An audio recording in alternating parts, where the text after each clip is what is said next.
Hello everyone, this is Kevin. I'm back for poker vlog number 8. This one I am playing more 2-5 no limit at Bellagio. These hands were recorded on August 5th, 2022. That was a Friday. The World Series is officially over, so I think the games are going to be less good for a while. I'm trying something new on this vlog. I'm going to show you my whole cards that I was dealt for the entire night. Every single hand I was dealt. I'm obviously not going to show you every single hand I played because that would be super long and a lot of the hands weren't that interesting. But you will see the whole cards I was dealt the whole night, and then I'm still going to show you the interesting hands like I always do. If you think this is cool or interesting, let me know in the comments and I can probably continue to do that. And if you really don't care, you just want to see the interesting hands, let me know that also, because I won't waste my time doing a bunch of editing on every single hand I'm dealt if nobody really cares about seeing it. But I thought it was kind of cool, and so let me know if you think so too, or if you don't really care at all. I want to say thank you to everyone for subscribing. I've hit 500 subscribers. That's a nice milestone for me. My goal is 1,000, which is almost double what I have right now, but more than 1,000 people tend to watch these videos, so hopefully if you at least kind of like them, you will consider subscribing. That'll greatly help my channel out a lot. During the World Series, a friend of ours, David, came out for a couple weeks. He and I played in the tag team event. We did not win that event.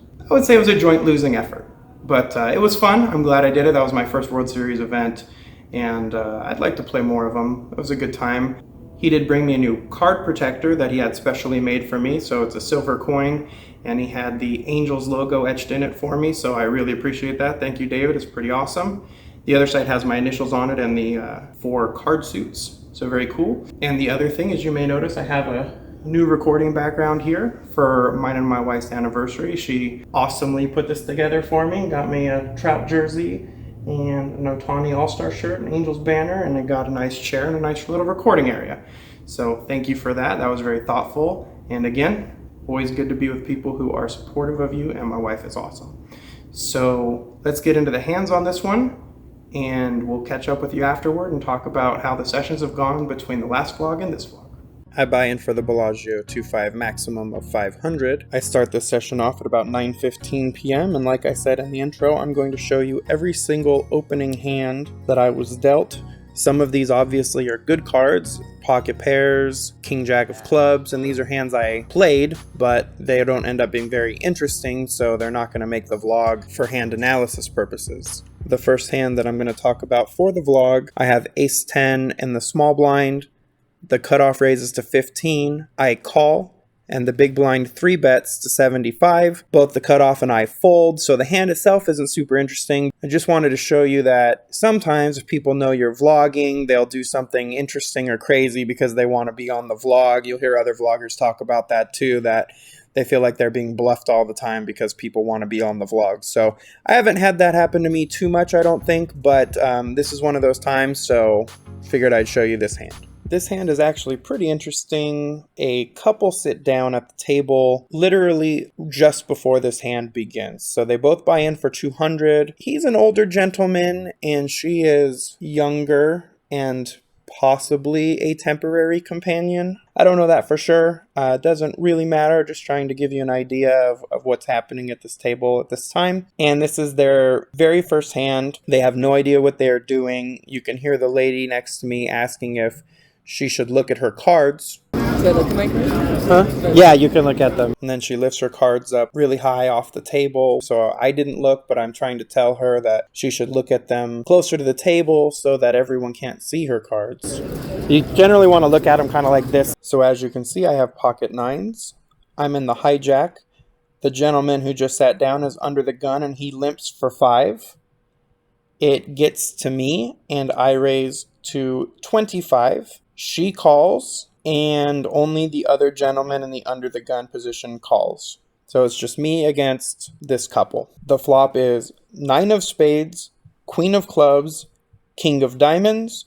So that's a pretty great flop, and if I'm up against 10 jack, well, they only bought in for 200. I'm not going to be getting away from this hand. He checks to me. While I'm doing my vlogging, I'm kind of narrating what's happening in the hand rather than taking handwritten notes. And she wants to know who I'm talking to. Who are you talking to? My video. Oh. I bet 25, and they both call. Turn is the 7 of diamonds. That's also a great turn card. He checks to me again. This time I bet 75. She says that I'm going to scare her away, but neither one of them seem like they're overly inclined to fold this hand, so I might as well try for the full 200, at least from one of them. So despite saying that I'm going to scare her away, she calls. He also calls. The river is the 4 of clubs, so I feel very good about that. Now I'm really only losing to 10 jack, pocket queens, or pocket kings. Again, if they have those hands, they get my money here. So he checks to me, and since they only bought in for 200 each, they only have 75 each behind. So I put them all in. They both call. I wonder what my table mates think about this. I show my set of 9s. She shows Jack 7 of clubs, so she flopped a gut shot and then turned 4th pair. And he shows Ace 5 offsuit for no pair, no draw. Not really sure what he was doing in there other than just didn't want to fold an ace, I guess. So I stack both of them in their very first hand. Before leaving, she says... He keeps talking to himself, it's weirding me out. I do a little video on YouTube, so I talk to it so I know what happened, that's all. And then she says to me, who would want to watch a video of you playing poker on YouTube? And I explained to her, people that like to watch poker vlogs. But now that I think about it more, I think the answer is not very many people want to watch me play poker on YouTube. And now I'm super sad and depressed. Thanks a lot, lady. This one I'm in the cutoff with pocket queens. The hijack raises to 20. I 3-bet to 70. The small blind calls 70. And the hijack also calls 70. The flop is Jack of spades, 6 of spades, 8 of diamonds. Gets checked to me. There's some straight draws here, spade draw. I don't think there's any reason to mess around. There's almost 215 in the pot. So I decide to make a real bet and bet 120, and they both fold. 2 hands later, I'm in the small blind with Jack Queen offsuit. We're playing 6-handed at this time. The hijack raises to 20. The button calls, and I call. The flop is King of spades, Queen of hearts, 4 of hearts, and it gets checked around. The turn is the 10 of diamonds, giving me second pair with a decent kicker, and I'm open-ended. I lead for 40. The hijack folds, but the button calls. The river is the 6 of diamonds. If I was ahead on the turn, I'm probably still ahead. I think this should be a check and call a reasonable bet situation, but I decide to lead for 70, and he calls with King 3 of clubs and wins. I think this is a bad bet. I think I'm just supposed to check call here. He calls the bet on the turn, so if he has nothing, he's going to fold to my bet, but if I check to him, he might bluff at it, and I can call and win more money. And if I'm behind, he's going to call my bet anyway, or possibly raise me depending on the strength of his hand. So I think this was a bad play. 2 hands later, I have Ace Jack in the under the gun position. I raise to 20. The hijack calls and the big blind calls. The flop is 4, 2, 5 rainbow. I check, and it gets checked around. I do have a gut shot to the wheel, but I like a check here. The turn is the Queen of diamonds, which puts 2 diamonds on the board, and that looks a lot like a card I would have raised with. So I go ahead and bet 40 at it, and they both fold. This hand isn't super exciting, but it's just a good example of checking a flop you miss, and then betting a turn that looks like it should have hit you after you check a flop.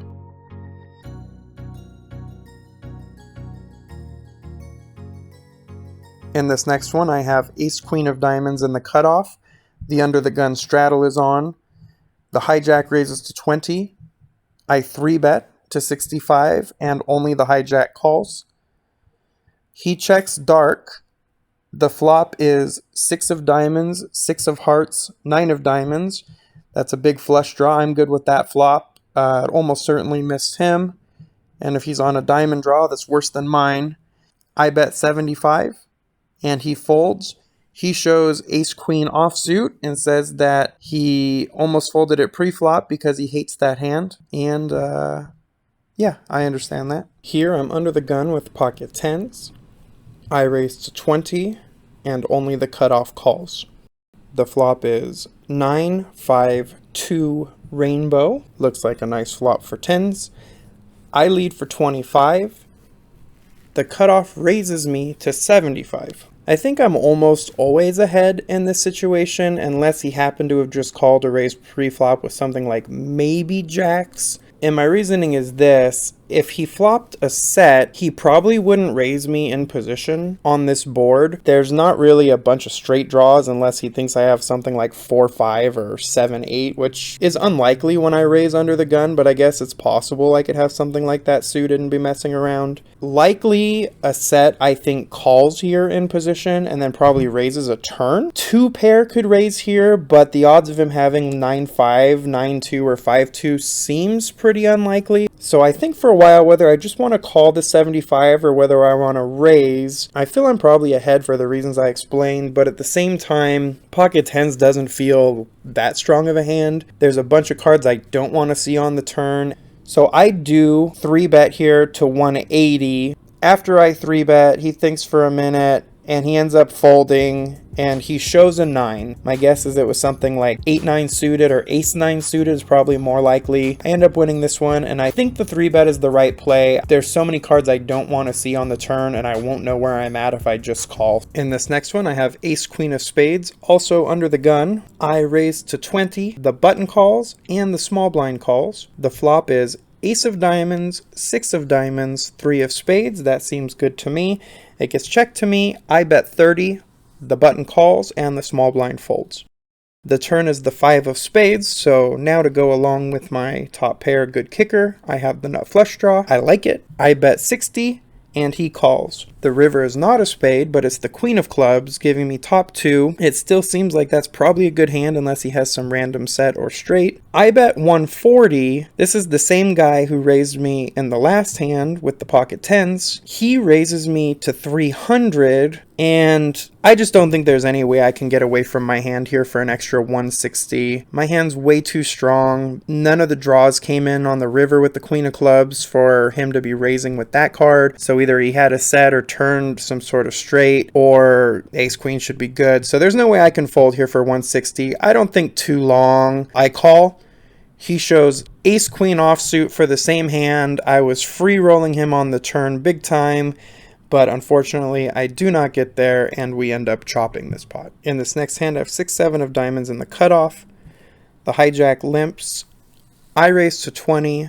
The small blind calls, the big blind calls, and the hijack calls were 4 ways to a flop of ace of hearts, ace of spades, 9 of diamonds, so I pretty much drilled that flop. I decide to slow play this one and check. I don't think there's any reason to bet like I have an ace here. There's 3 other people in this hand, and most players who did have an ace would check this flop, so I really don't think there's any reason to bet here when there's a very real chance someone else does have an ace. The turn is the king of diamonds, and quite a board we've got going on here. I do have a diamond draw. It gets checked to me again. This time I do bet 25. If I had an ace and I checked the flop, I would be betting the turn. Plus I pick up a diamond draw in case somebody calls me. And I could call a small raise on a diamond draw here, so I think it's worth taking a bet at it. The small blind, again, the same guy who's raised me the last 2 hands that I've shown, raises to 65. The big blind calls, the hijack folds, and so I figure at least one of these guys has an ace, maybe both of them, but I don't really think that there's a likely full house there. Maybe ace-9 if someone flopped ace-9, but I feel like ace-king would have 3-bet me pre-flop probably. So I feel like if I hit a diamond, I probably can win this hand unless I get unlucky and someone with an ace boats up. But I'm going to be very, very careful. I do call the raise to 65 to see if I can spike a diamond and see how the hand plays out. The river is the jack of spades, so I completely miss. The small blind leads for 120. The big blind just smooth calls 120. It's a very easy fold for me. I'm not going to be raising or getting out of line here. Turns out it's a pretty good thing I missed my diamonds. The small blind does show ace king, so he did not 3-bet ace king pre-flop, and he turns the nut full house. And the big blind, who just smooth called this river, had pocket 9s and flopped 9s full of aces and never raised. He just called the raise on the turn and the raise on the river with pocket nines. I don't know if that's a great play or a bad play, and with this player it's hard to know whether this was a great play or a bad play. It ends up saving him just tons of money in this hand. In this one I have 2 red queens in the cutoff. The +1 player limps. He's the same player from last hand who had the pocket nines. I raise to 30 and he calls 30, so we're heads up to a flop. The flop is 8 of spades, 9 of clubs, king of spades. So not a terrible flop, but of course I don't like to see the king of spades there. Any over's not good news, but he checks to me. I'm going to keep betting. I bet 40 and he calls, and the way he looks when he calls makes me feel like he has a huge hand, so I try to balance that live read with trying not to be too paranoid. The turn is the 3 of hearts. He checks to me, and now it's hard to know what to do here. This particular player has been playing pretty passively even with huge hands, unless he comes out of nowhere with oversized bets into pots, which from this guy, I think he means he always has it. I never saw him bluff. So I'm deciding whether I want to bet here. Just my read from him is he really liked the flop. So I decide to check back here. It may be a little weak. It might be that you're supposed to barrel at this twice. And against a lot of players, I probably would. But my feeling about this guy was just that he had me beat. The river is the ace of clubs, so things go from bad to worse. And he's first to act, and he leads for 155. There's not really a whole lot I can beat. Like I said, I don't think this guy has bluffed the entire night, and when he's made huge overbets like this, he's always had a huge hand. Just based on the way this guy's been playing in my live read, and also the fact that I really only beat a bluff here, I think this one's a pretty easy fold, and I lay down the queens.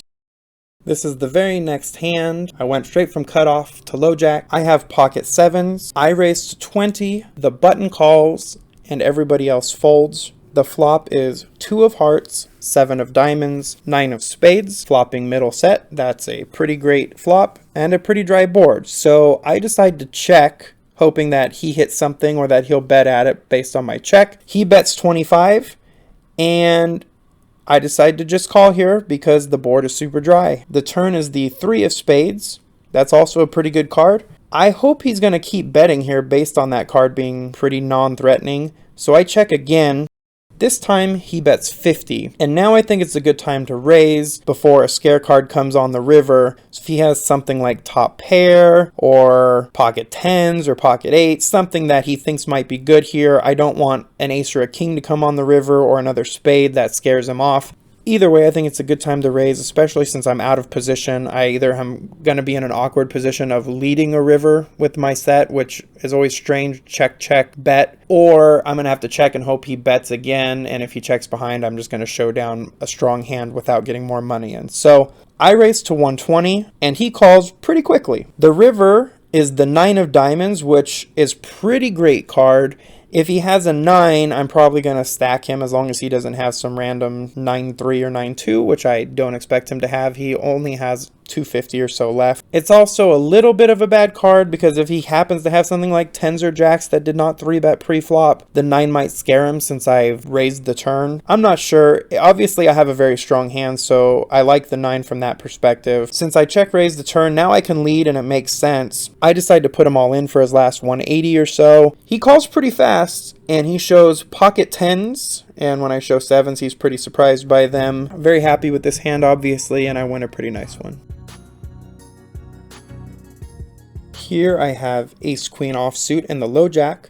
The under-the-gun player raised the 15. He's been a pretty tight player, so the under-the-gun raise scares me a little bit, but I decided to 3-bet to 50 anyway. He's made some small $15 raises and then folded to 3-bets, and ace-queen's strong enough. I'd like to see where I'm at. The small blind calls 50, and then the under-the-gun player raises to 200. This guy's been super tight, so other than making some random $15 raises and then folding, he hasn't done anything like this the whole night. He has, in my mind, at least kings or aces. It's a pretty quick fold for me. There's not really any thought that needs to go into this one from this player. The under-the-gun player assesses the situation pretty much the same way I do. He also quickly folds, and he shows ace-queen. So I also show ace-queen. Then the under-the-gun player says, I usually don't show, but for the vlog I'll show, and he shows pocket aces. So as expected, kings or aces from him. He confirms they are aces.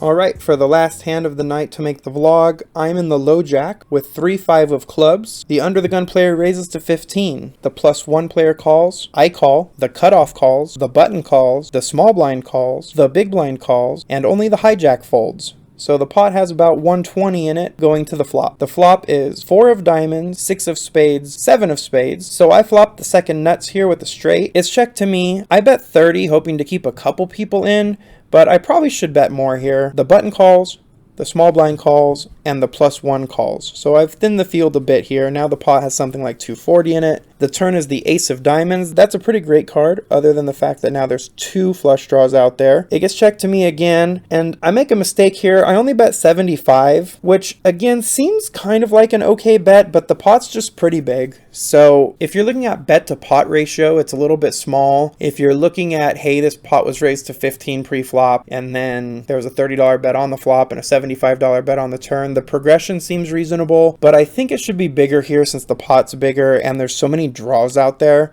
There's just too many scare cards that can come on the river, so I think it's better to bet more, especially with 3 people calling my flop bet. Anyway, I bet 75 and all 3 players call. The river's the queen of diamonds, which isn't super great because the backdoor diamond draw gets there. It's better than a spade, I think, and it doesn't put any other straight cards up there, so really I'm only afraid of a backdoor diamond draw at this point. But with 3 people calling, it seems reasonably likely someone has that. Now the small blind, who's the same guy who's raised me all those other hands, leads for 140. I feel pretty confident he hit a flush, but he bets 140 into a pot that has something like 540 in it already. So I call here expecting to lose to a flush much of the time, but the price is just way too good. He says he has a flush and shows 4-5 of diamonds, and he ends up winning here. I thought about it, and I even asked him later how much he would call on the turn with 4-5 of diamonds, and he said a reasonable answer, which is it depends. He's probably not going to call off his whole stack, but at the same time, when I bet and someone calls me on the turn, he's getting very good odds to continue going with the hand, which it makes sense, and I'm not saying he played this hand bad. I end up calling with his hand also. But then I started thinking about it more, and if I bet 125, I think he calls. He flops bottom pair and an open-ended straight draw. He turns a flush draw to go with bottom pair and an open-ended straight draw. I think that bottom pair, open-ended straight draw, and a flush draw is worth quite a bit, especially in this pot, so I don't think I'm getting him off his hand on the turn unless I bet something crazy like 200 maybe, 175. I think my turn bet is really bad at 75, but in this situation, I think even if I bet 125 or 150, he calls. And then I think I end up actually losing more money in this particular hand had I done that. But the better play is to bet more on the turn, make the draws pay, even if he has that many draws. And then if he misses, I win more money. That's the better play. So I play this bad either way, but I think in this particular situation, it probably would have cost me more money had I bet more on the turn, because I think he likely calls. And then now there's more money on the river, and he leads on the river, and he probably bets more if I bet more on the turn. So if I bet 125 or 150 on the turn, he probably leads on the river for like 250 instead of 140. I probably save myself a few hundred by playing it badly here. So that's it for this one. I play from about 9:15 till about 2 a.m. So 4 hours and 45 minutes or so. So I end up just dumping down a little bit of money. By the end of the night, I'm in for 500. I cash out for 610 for a win of 110, which isn't amazing, but it was an odd night, and even though it's not a big win, always happy to get a win. All right, I'm back. Thanks for watching, everybody. Time for my quick outro where I just put on the screen my winning and losing sessions since the last vlog and keep a running total for you as to how I've done since I've started this vlog. Hopefully you find that interesting. Again, thank you for liking and subscribing and commenting. That really helps a lot, and hopefully we'll see you next time.